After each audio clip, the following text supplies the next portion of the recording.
Deep. And I'm Peter. This is the Root Motive Podcast.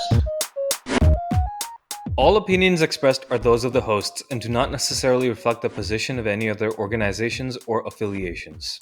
Any medically relevant information is not substitute for professional medical advice. Always consult with your healthcare professionals before implementing any advice given on this podcast.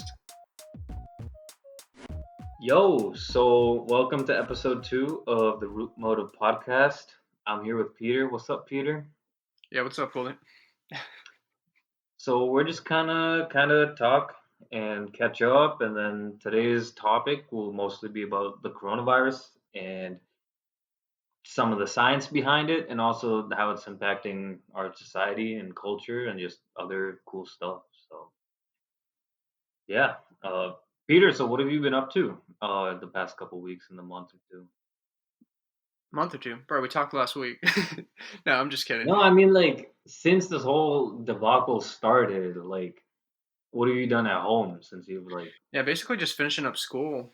I'm taking Mhm. over 5 classes at home, and that's basically the same boat as everybody. So just been on doing online assessments, some Zoom classes, Mhm. and completing tests online, take home, open note. It's kind of different. And then trying to get outside every day and walk, get some fresh air, get some sun, and kind of breaking the law, stay at home. Yeah, I'm trying to get the vitamin D going. And yeah, I've been playing golf. I bring my golf club in my backpack. I head over to like the local St. Anselm. I'm going to a local college and hitting around golf balls, which I don't know if that's allowed or not. But you're not going to a golf course, right? You're going to just the No, I'm field, just right? going to the field. It's like an old football field. So I live right next to a golf course, and like I see people out there every single day, weekdays too. So like, is that like? Do you think Corona can spread when people are golfing, or are they just naturally socially distant so that it doesn't spread? well, I feel like the air is going to be so diffuse when you're outside. So I feel like the chance of it really getting any kind of like community spread from golfing, as long as you're not touching the flags Hmm. and like putting your hands all over the greens and stuff, I think I feel like it's safe. So I don't understand that rule because obviously the Northeast is kind of closed down golf courses. So I mean, it might be too packed though. I think if golf courses were packed, I feel like then it would just cause too much complication with the risk of spread. But I feel like if it's not like saturated completely, I feel like golfing is probably more beneficial than detrimental because you're getting outdoors, getting fresh air. Hmm. Like, I mean, I think it's simple, but I think it's better for you to do that than stay inside. I mean, yeah, Arizona, the governor, even though he did a stay-at-home thing with the businesses and the people, um, golf courses were allowed to stay open, and there was a big controversy about that. Like, different mayors from around the cities wanted him to also make golf go away, like shut down that business, like make people stay at home even more. But I guess if you use your own clubs and like you're staying actually 6 feet away from the next person, then I guess it could be socially distant. Well, what else you doing then? You know me, video games. I bought an Xbox, so playing Call of Duty Warzone, bro, with the homies. Mm. We got a number one in Plunder duos the other day. It was hype. Last minute buzzer shot. Outside of video games, I really want to go to the gym. I know I've been terrible about going to the gym, but I swear once Dude, in a just while go I for just a run outside. You can leave your house. How long has it been since you've been outside of your house, other than work? Like, have you just been going to work and that's it? I mean, I went on a walk a couple of weeks ago. I just don't know how, like, should I go for, like, am I allowed to just go for walks in the neighborhood? Like, is that normal? You should be able to, yeah. This isn't martial law, dude. We're not there yet. So, and I don't think we will be. Yeah, you can go outside. There's tons of people walking out So in stay at New home. Hampshire. So then, what does the stay-at-home order mean? Does that mean you can I go mean, for I think it's walks? supposed to avoid all non-essential travel. I feel like when you're staying within your like if it doesn't take a mode of transportation, like if you don't have to get in a car and ride to a hiking trail, I think you're able to. I think you can just leave your house and go for a walk. Yeah, that'd be nuts if you can. Okay. Stay-at-home orders restrict people from Healthline.com. Stay-at-home orders restrict people from leaving their homes for anything other than essential activities. Walking's considered essential for people, or it can be considered essential. I believe. I would say so as well. I don't know. My parents were and like my family from India are just don't go outside. Like don't even put yourself out there. Like what if you walk by someone and they breathe on you when you get the Rona? You know what I mean? Well, bro, look, like I was just telling you earlier, the ABC News report briefing today, they were doing some preliminary antibody testing and finding that like the amounts of reported cases is probably underreported by like 55 times. So as opposed to like confirmed That's cases through crazy. testing, antibodies are being found in like much higher numbers. So, dude, it could be potentially like just absolutely widespread among America worldwide. It could be like 40 million plus cases. I feel like the fear is being overblown. I feel like it's a severe illness in certain people with susceptibilities that are as of yet undetermined. But I think that on the whole, if you have a fairly healthy lifestyle without comorbidities and chronic health conditions, I think you're in the clear to like live your life. And the exposure thing seems to be a big issue too. It seems to be a really unique feature of the virus because like obviously the healthcare workers have been more susceptible to like coming down with more severe cases of COVID-19. So it's just kind Here's of what odd. I know, though. Here's what I know. You said something about it being healthy. There's been perfectly healthy people that have come down with the corona, Yeah, and yeah. then they develop other things like sepsis and other bacterial infections while in the hospital, and then it gets even worse because they might have some underlying asthma or whatever. So I don't know if I necessarily agree with the fact that if you're healthy, the corona won't affect you as badly because No, yeah. people I do mean, I get think really bad. there's I feel like there are definitely susceptibilities that are not like have not been clarified yet or haven't been revealed. So yeah, like I was looking into like hypotheses. These aren't confirmed because like the virus is supposed to be mainly attacking like ACE2 receptors that are on your lungs, and they're also found on like your heart, intestine, liver, and other organs. But like I was also seeing a hypothesis and like basically of how people are getting deoxygenated before it actually entered the virus enters your lungs. So that can explain why like a lot of people have just been feeling unexplained fatigue.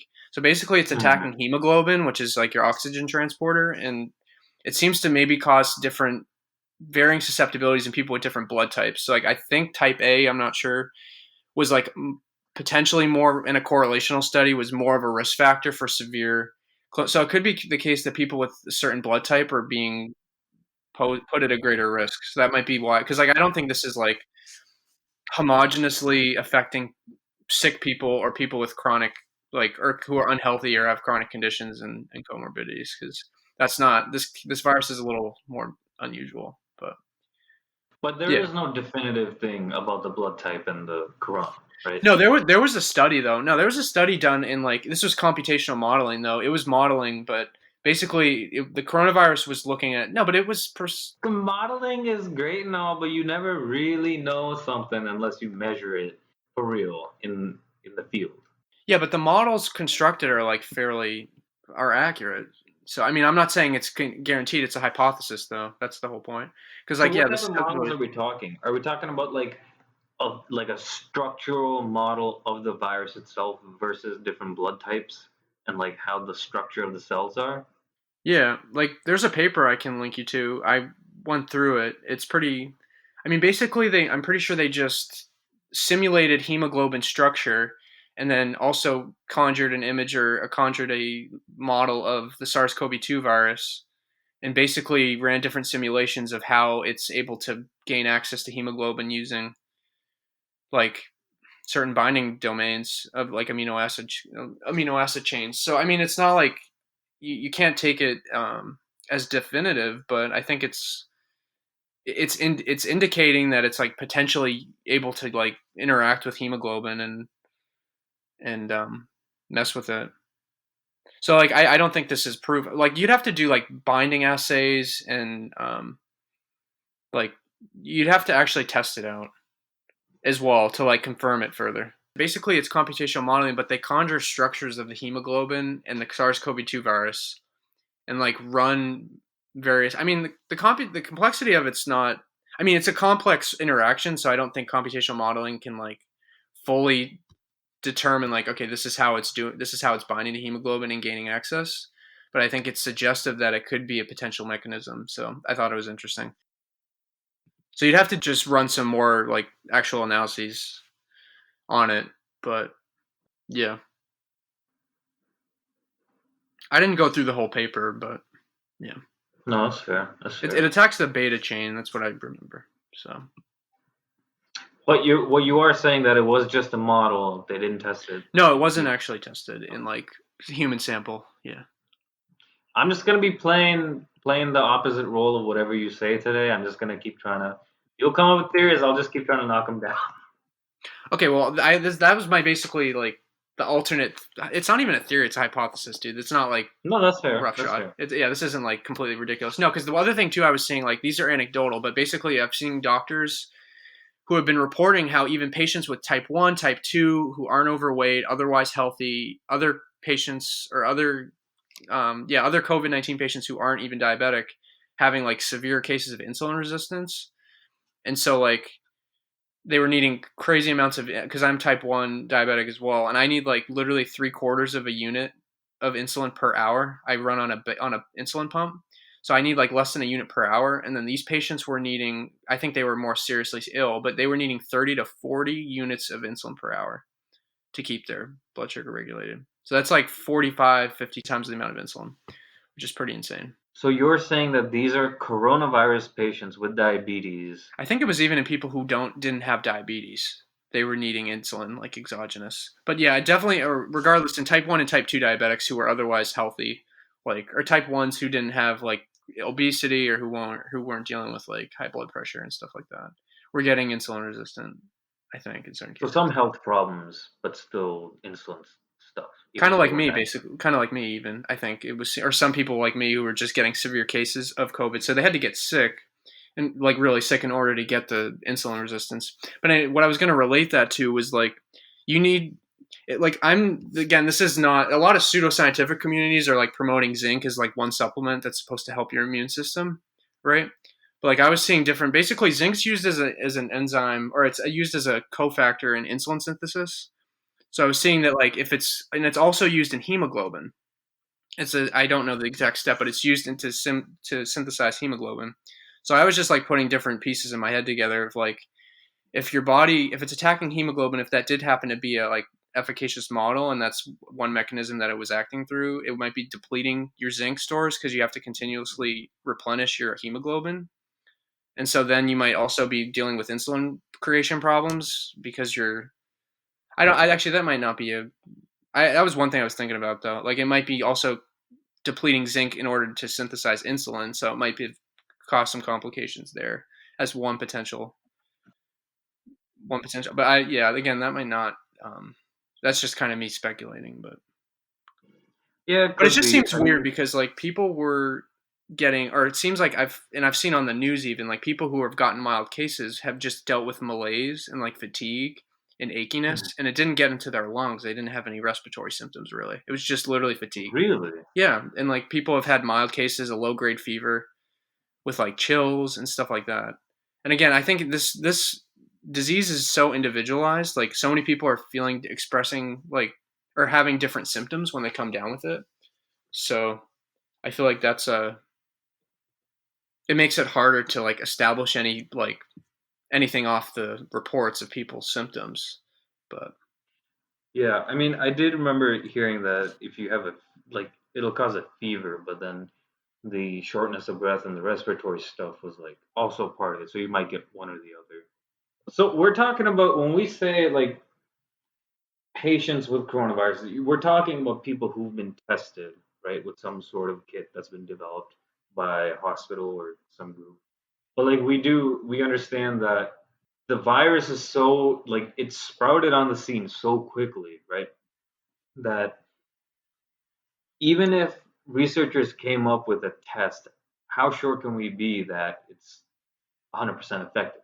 You know what I mean? Like there could always be false positives or negatives or whatever. Like we're not entirely sure that people who may have coronavirus or like people who tested positive for coronavirus and aren't showing no symptoms. How do we know for sure that it's like they actually have it? You know what I mean? it's a true positive and not a false positive. Yeah. Yeah, I don't know. I think I heard like of the would it be the sensitivity? I've heard that like the sensitivity may not even be that great with these tests. So yeah, that's a valid concern for sure. It's cool that the pollution's going down though. You want to talk about that? Right, yeah, I was gonna mention. I mean, people, it's pretty well known that there's dolphins in Venice or whatever in the canals, and like there's scientific data from like the ESA and other scientific agencies that the pollution footprint is has been going down in the past month or so because like less people are traveling, right? So they're not using their cars as much, or other factories may not be like manufacturing plants might not be as open. So Well, I feel like it's cool that like we're cleaning up the environment just by not doing anything. And it obviously, I feel like it's gonna. I was looking at the effects that it's having, and I think it would take months or years for it to actually lower or like flatline CO2 levels in mhm. atmosphere in our atmosphere. But it would at least it's at least a step in the right direction, you know. Just, I mean, just the fact that by people not going to work, like just within a month, that much of a change in pollution says something. You know what I mean? It's Yeah. nothing else in nature changed. It's not like animals started dying, and it's not like the tides started changing. It was purely human impact. It was because humans stopped doing something that the pollution went down by so much. Yeah, I mean, I think it's actually optimistic. It's an optimistic like outcome. Yeah, but how do you At fix least it? Like, we can edit our we can edit our behavior and like change the environment in profound ways. Obviously, if we all have to comply along with it, so like we can really well, make a yeah, but big difference. long term, if people still have to go to work, No, no, how are not we going that. to fix Well, I think that? I'm just saying like in the long term, having to reshape our like our traveling policies, limiting just in general, not like putting restrictions, but just in general, changing our lifestyles to accommodate more local working, like working more locally, living locally, and less like car use. And then obviously alternative energies, like another. Obviously, that's Mhm. being investigated actively, like right now. And then, I mean, Elon's doing a good job. I feel like with Yeah, his. I agree. What's the difference between alternative and renewable energy? Define that for me. Was I renewable mean, just like what is this rhetorical? nature? Alternative, I guess, is just be anything other than like fossil fuel use. So alternative. Yeah, I don't know why I'm saying alternative so weirdly. Alternative could include stuff like radioactive power, like nuclear power, which isn't technically renewable energy. Renewable is anything that just keeps coming, like sunlight Yeah, and wind and yeah, tides and stuff like that. But other outside, like what is that area between renewable and alternative, right? It's yeah. nuclear power, it's biodiesel, right? If we grew algae specifically to create fuel, then that's somewhere in between, right? That's not Yeah, technically renewable because we're using some sort of organism to do it. Yeah, I've actually read papers on like, or I read a paper on how different pathways, like in to basically synthesize like like it was a part of like a metabolic. It was a cool metabolic paper actually. Yeah, on like basically inventing a new hmm. metabolic pathway in like algae or like unicellular organisms to like create biofuel. Yeah, which is pretty cool. Yeah, I'm reading about this. I'm reading this article from The Cut. I don't know what that is, but how is a stay-at-home order different from shelter in place? I hate articles that don't explain anything in the first three paragraphs.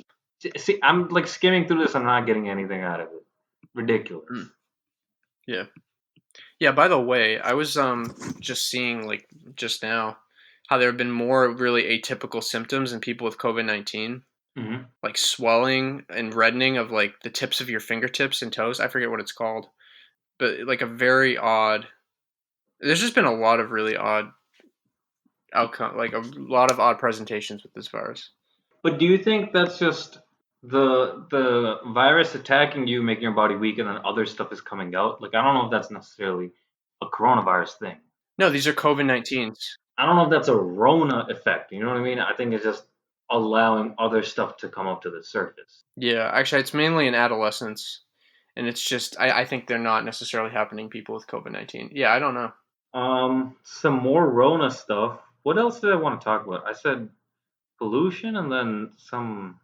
I think we should talk about like the economic impact. I mean, we're not economics guys, but I That's mean, what it was. you getting Yeah. your stimulus check, or did I you don't know know. I yet? have no idea. You I shouldn't don't know have if to I'll file get them though. the. I don't know if I'll get the stimulus check, but I think it's likely. All right. No, so do you think that we should be reopening? When do you think we should be reopening the economy? Like, what do you think the cost benefit analysis is as to reopening the economy versus continuing to have the shutdown and limiting a lot of people who are out of a job and need to be like When going you to say work or. reopening the economy, you mean reopening businesses. That's different. The economy is like Yeah, I'm figuratively using still that. out there. Like we still have the economy right now. Just certain businesses are closed, like nail salons, barbershops, like bars and movie theaters and stuff. Well, yeah, I'm saying like local business and small businesses that I mean they're critical to the economy. I mean, you can use it figuratively. Yeah. I have zero idea how small businesses are dealing with this stuff. Like I'm not I've never had to run a small business. I don't know how they work, but I do feel bad for them if they've had to close down for this entire period of time and they can't generate any income. You know what I mean? That sucks. Like I genuinely don't know what they're doing. I understand why they want to open back up ASAP, but like also this is a pandemic. You know what I mean? Like people are dying. Yeah, we can get into that. No, because like Well, first of all, we know that the stock market took a huge dip, in the first couple weeks that this happened. It was like stocks went down, down, down. Retirement savings went down, down. Imagine if someone had planned to retire in the last month and like their like 401k or some shit went down by like 25%. yeah, That's messed up, dude. That's like ridiculous. I would be so mad, Peter, if my retirement savings went down by that much. I would have to keep working. Literally, I'd have to keep working before I pulled out. Wouldn't that yeah, suck? yeah. Or imagine like right, you're a rich person and you're leaving your estate to your kids or whatever, and you're leaving a bunch of stocks, but like they were cashing out when you died. So if you died and the will said to cash out the stocks and give it to your kids, you're leaving your kids 75% of what you were planning on leaving them. You know what I mean? That's messed up. It's messed Yeah, but up. it depends on when the initial investment was, obviously. Right, but I'm sure people keep tabs on that stuff if they're leaving. Yeah, yeah. No, but I'm just saying, like, with the severity, like, that's seeming to come out with how so many more people have this virus than we initially thought. So it's like, I feel like this virus seems to be really dependent on exposure. So if we're getting a lot of people in office spaces who have it, I feel like it would have been disastrous to continue to keep the economy open. But I feel like if Hmm. we or to keep large businesses open or the vast majority of businesses non-essential open. But I feel like we should be looking right now, and we are obviously at reopening because I feel like we've we're plateauing, and I think we shouldn't be overactive. Like we shouldn't be quick to resume our daily activities with the same Hmm. like as before because I think we might revert back to like an upswing in cases. But then again, like there's been so many people or potentially so many people who have antibodies already manufactured, so that like they may be fine to enter the workforce. And then also, I think if we all just wore masks and complied, and this seems to be extremely like contagious through air. So I feel like if we wore masks, we would really reduce because basically masks don't protect you, but they protect other people. So if everybody agrees to wear them, I think we could really go back into normal work environments quick, and we would all be Correct. pretty safe. Correct me if I'm wrong, but I'm pretty sure I saw something about in history. It was either like the Spanish flu or something like that. I think it was like 1918 or something like that. Around that time, there was a huge virus or whatnot, and then they like flattened the curve or whatever. And then as soon as it was going back down, they reopened, and then a bunch of people got it as they had their parades and shit on the first day, and then a bunch of more people died. So like even like we might be coming down from the peak. I No, don't think that is the masks point. are a. I think masks are big. China, all the countries that are I don't wearing think they're gonna masks are solve everything, dude. I don't think they're they gonna solve everything. significantly reduce the transmission. If you're breathing out into open air versus if you're breathing into a mask, you're not saving yourself if you're just wearing a regular cover over mask. But you're really if you have it, you're saving like you're reducing the transmission of it vastly. And so, and also, I don't know if that was maybe were you hearing anecdotes about the Spanish flu because that was also because of the seasonal impact. As you re-entered winter, the cases started to go in the upswing again because it was entering the winter season of the next year of like 1918, and then it became even worse. I'm gonna see what Snopes says. But you might be right about that. But again, I don't think that we should just be hasty to like go back to work and go back to normal. I think we need to have modifications. It looks like the timeline presented is wrong. So it says that a lot of people died in general. Places that disregarded social distancing rules saw more influenza cases. What's false, the second wave started before the end of World War One and was largely fueled by sickened soldiers traveling home to hospital. Interesting. So it's not necessarily. Let me read this real quick. I can't talk and read at the same time. Also, we should be calling it the 1918 pandemic and not the Spanish flu. My bad. Apparently, there were three waves. Spring 1918, second wave was fall 1918.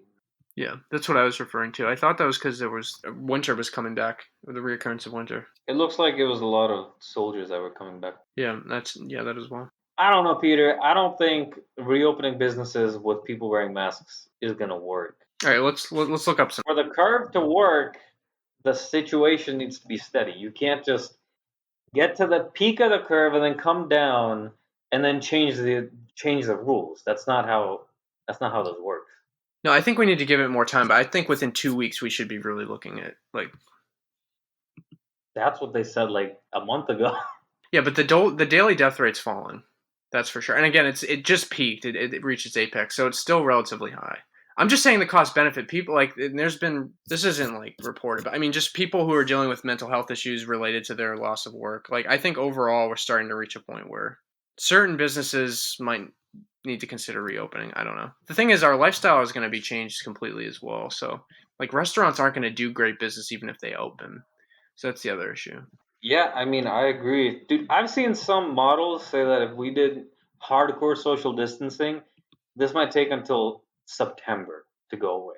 Well, when Literally was that? until Because these September. antibody tests, I think, are going to reveal a lot. So I feel like there's a lot to TBD still with the model. Because models can be there's a lot of models that are just as you were talking about with me. I Like there are guess. a lot of I models guess out there. A lot of them are completely contradicting each other, or they reporting really different things.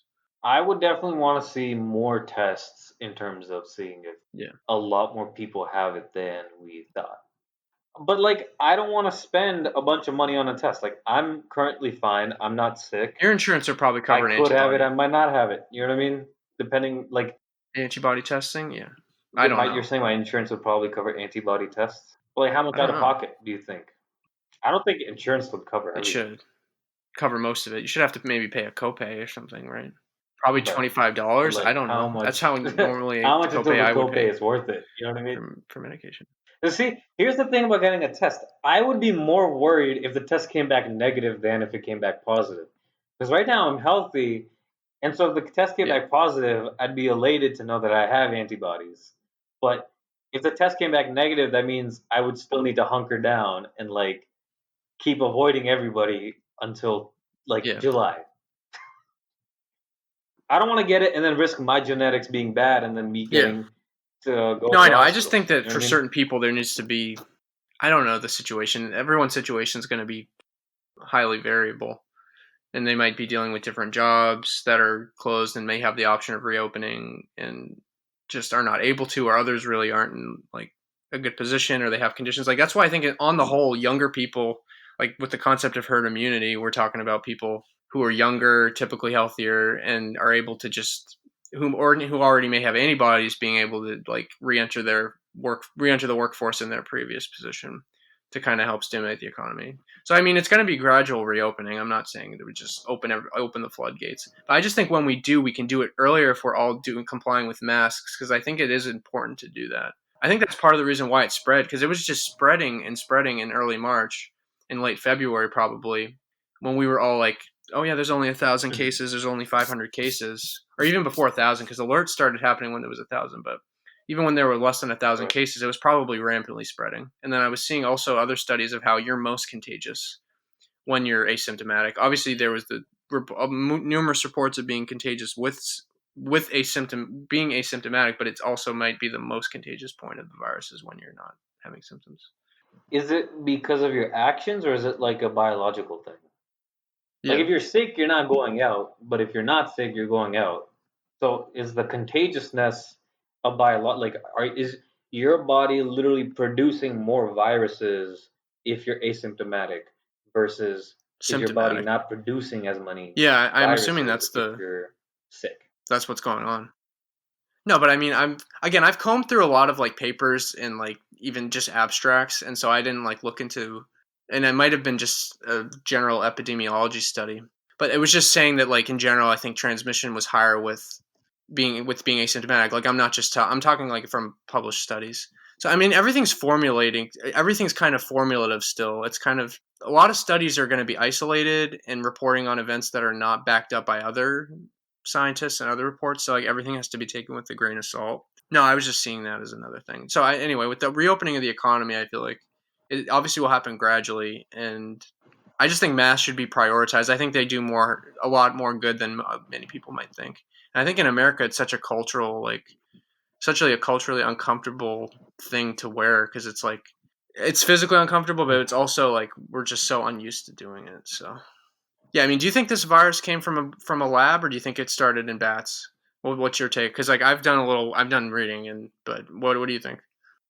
Originally everybody said that it was coming from like whatever the bat soup or whatever, some crazy thing. But I did read some stuff that it might not have come from like directly from the animals. I did read, unrelated to coronavirus, I did read that if you keep various types of animals, exotic animals that don't belong in the same environment together in confined spaces, then the forms of viruses and bacteria that Yeah, develop because they jump back and forth from these like different species, they get like worse and worse. So that could then spread to humans. You know what I mean? So if you keep like monkeys and bats and like a bear and like some random stuff, like not like in the zoo. Zoos are contained. Zoos keep their habitats different and whatnot. But like we're talking about like the food market or whatever in Wuhan and whatnot. So like when you keep different types of animals together like that, yes, it can create some sort of weird. well, you're just creating a lot of back and forth zoonotic transfer between animals. So the animal can get it, mutations can occur that are then able to affect Exactly. people, and it can just hop back and forth. So it's like you're shuffling the deck over and over again. So that's why, like in the markets, there's the problem. Wait, were you saying that the markets were you were Right. seeing that you didn't think it was after you read stuff? Yeah, no, I did. I read something about how it wasn't necessarily from the, like people say it's from like some sort of food market where they kept a bunch of animals, but I read that it might not have been the case. Again, I don't really trust any news. Like I don't really know what is true, whether it did or didn't, or like if it came from a lab or not. Yeah. But we can come up with theories. You know what I mean? Besides mainstream news, like breaking down papers as well, and it seemed to be like definitely in a case of animal to animal transfer. So because they were looking at the polybasic, the Hmm. cleavage sites in the where you snip off the proteins for the virus to code for the virus protein, Hmm. and it was like highly resemblant to I think MERS, or it was like 96% resemblant. So it might have been hopping from bats or pangolins, I think they Hmm. said, and so it, and I think that it was basically unable to be copied in a lab or unable to be manufactured like in a lab, and they could retrofit, like if it was manufactured in a lab they'd be able to retrofit the viral like template, and I don't think they're able to do that. So I feel like it probably did, based on all that stuff, it actually did come probably from like a Interesting. Chinese market, likely. But it seems such a coincidence though that it did happen right next to like a biosafety. Listen, I mean, I'm saying these things are possible. It's definitely possible. It might have been in a lab by accident. Even I'm not saying anybody made it on purpose. I'm saying it could have happened by accident. It could be that animal to animal transfer. It might just be a natural mutation that just happened to people, from people to people transfer, and then just happened to come about. I don't Mhm. know exactly what happened. Nobody knows what happened. I want to find out what happened, but I don't. I don't think anybody's come up with the Yeah. true origin yet. You know what I mean? Yeah, no, this coronavirus is crazy. Again, me and Peter are just talking. We are not telling anybody to do anything. We are not condoning any activity. This is just a conversation we're putting out there in a podcast. Plausible deniability. So we're just encouraging people to do their own research, stay safe. I think people should, if there's one thing I recommend, it's doing the safest possible thing. You know what I mean? Don't put yourself at risk. That's one thing I can, safely say. I don't know, Peter. Yeah, I mean, I What do think you you should think? just evaluate your own life situation, your health condition, and make decisions based off that for the most part. And then I think wearing a mask is important. It's not to beat that head on that, but yeah, That's another thing. It's kind of crazy that at the first phase of this whole thing, they were like, no, the masks only you only need to wear them if you're sick. You don't need them if you're healthy. But now it's like because of the asymptomatic, they're just like tell everybody should wear yeah, masks because we that don't was know just who lack has of it. knowledge.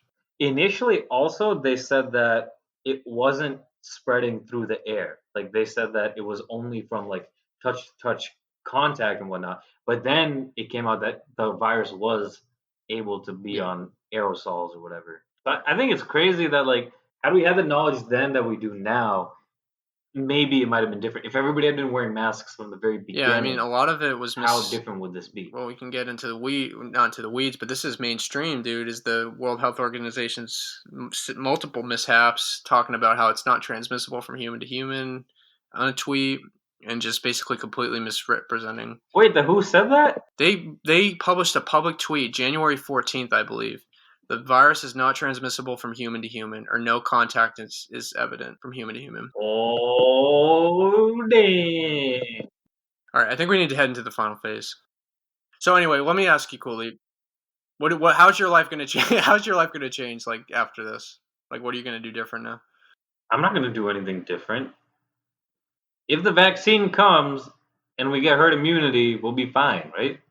This is temporary. I don't think this is gonna be forever. If we're not gonna forever be closing down businesses and walking around with masks. No, I'm just worried though about reinfection and how it's gonna work. Like this winter, if it might become a new strain. But yeah, that's Listen, think long term, right? 10 years from now, is it really possible that somebody will never have been touched by coronavirus? Is that possible? Is that how herd immunity works? Does it just die eventually? 10 years from now? yeah. Do I you mean, think? people who live out by themselves completely on their own, even in like Maine, probably in New Hampshire and in New England, very remote. So you're saying 10 years from now, if somebody who had been completely out of the way came to like New York City and like touched a subway rail and then like scratched his ears, he could get Well, typically coronavirus? only it doesn't live on surfaces for years, dude. I mean, unless it's passing asymptomatic around. Like it depends. I don't know. How does the flu spread? How does the regular flu spread? Does it just get spread around and everybody's immune to it? Yeah, I'm asking you because you might I know mean, in more the than me. summer you basically don't see it because apparently the viruses are just, and plus your innate immunity is just way better to begin with. But I think it's also the viruses don't typically do as well in heat, and I think they are better at like gaining access when it's cold and dry weather. So I guess they lay dormant in some form. I don't know if it would be, probably wouldn't be in people, but I guess it does survive. I don't know if it would pass asymptomatic during the warmer months. Actually, I'm not informed completely on that. But if it did, I guess people who are in the wilderness and come down to like a city, if they came in a couple of years or something and then got it, yeah, I guess it's possible. I don't know. Listen, growing up, my parents always taught me to be germ conscious. Like, don't touch random railings and like random stuff all the time and then touch your face. That was already there. All right. This new stuff is like you got to disinfect all of your food packages when they get to your house because they might have corona on it. You know what I mean? I don't think that's going to be for. I think it's going to go back to normal where you still shouldn't touch a random stuff and you still shouldn't touch your face after touching random stuff. But like, it's not going to be I that. don't think we're going to be this germophobic going forward forever. No. And I think I think it's unnecessary. I think, like I said, I really think it's like direct air contact. That's what I've been seeing in like studies and scientific, at least in the scientific community. Like it doesn't seem to be surface. I'm sure it can obviously. It's obviously lives on surfaces for a while. So I think it's transmissible by Mhm. surfaces. I think it's more of a problem from people who are sick and are just breathing out in the air. I think it's like the vast majority. I think. Yeah, well, that's good. That I guess you're not gonna. I feel like for me, I'm not gonna definitely not change that much. But although I might be just more, I hope we're all more. We need to hopefully develop better infrastructure to deal with crises like this going forward, so we're not caught underwater. Agreed. This was really bad. Okay. Oh no, I'm not talking about the podcast. I'm talking about the world's response to coronavirus. I'm not talking about the All right. podcast. Oh no, you know what? There's another weird study I came across too. Is smoking can reduce your like ACE2 receptor concentrations in your body, and it was actually there were links of people who were smoking Mhm. proportionally having less COVID-19 than in people who were non-smokers. So smoking was actually protecting people in a preliminary study. That's crazy, right? Yeah. That's weird. Yeah, but it Preliminary wasn't keyword preliminary. I mean, it was preliminary done with study. I like don't several trust it. hundred people, but I'm just saying, like, again, several hundred people is not massive. That was our talk today on the Rona. We hope you guys stay safe out there, and we will come back next time with a different topic and try to talk about different things. We don't want to keep repeating ourselves, so we'll try to keep things interesting for you guys. Also, this was recorded on April 20th, 2020. In case something drastic happens between the time that this was recorded and it's published, I just want everyone to know exactly what we knew at this time. 4/20, 2020 in the evening. Not even in the morning, in the evening. I don't check the news that often, so even if something happened today, I wouldn't even know. I think that about wraps it up. We'll see you guys next time. Peace.